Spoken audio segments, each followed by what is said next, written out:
Tarzan जो सारी जिंदगी जंगल में पला बड़ा, दरख्तों पर झूलता, जानवरों से बातें करता और जंगल की हिफाजत करता आया था।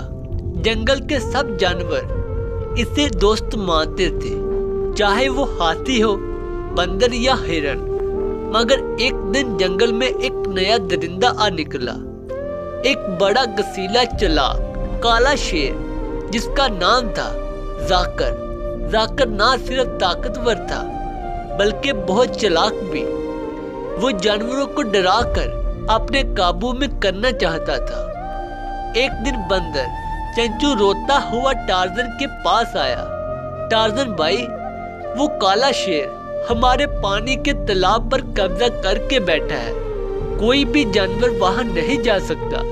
टार्ज़न ने माथे पर हाथ फेरा और गहरी आवाज में कहा, जंगल में सबका हक बराबर है, किसी को डरने की जरूरत नहीं।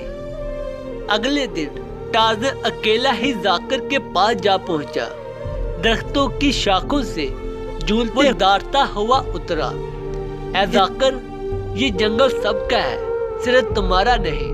जाकर कराया, क्या तुम मुझे रोक सकते हो? मैं सबसे ताकतवर हूँ। टार्ज़न ने मुस्कुरा कर कहा, ताकत दिल में होती है, दोस्त में नहीं। फिर दोनों में जोरदार लड़ाई हुई। जाकर पंजे मारने की कोशिश करता, मगर टार्ज़न शाखों, पत्तों और हवा की रफ्तार से बचता, झुकता पलटता। इसने दरख्त से एक बेल ली, झूला और जाकर को एक बड़े गड्ढे में धकेल दिया जो पहले ही पानी से भरा था। जाकर फिसल कर नीचे जा गिरा, चीखा चलाया, मगर टार्ज़न ने कहा, अब जंगल के कानून को समझो, अगर दूसरों के साथ जियोगे तो यहाँ जगह है, वरना जंगल खुद फैसला कर लेगा।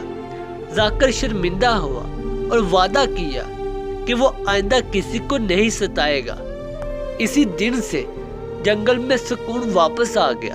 बंदर, हाथी, परिंदे सब खुशी से नाचने लगे और टार्ज़न वो फिर दरख्त पर बैठा हुआ मुस्कुरा रहा था, क्योंकि इसने एक बार फिर जंगल को अमन का तोहफा दिया था।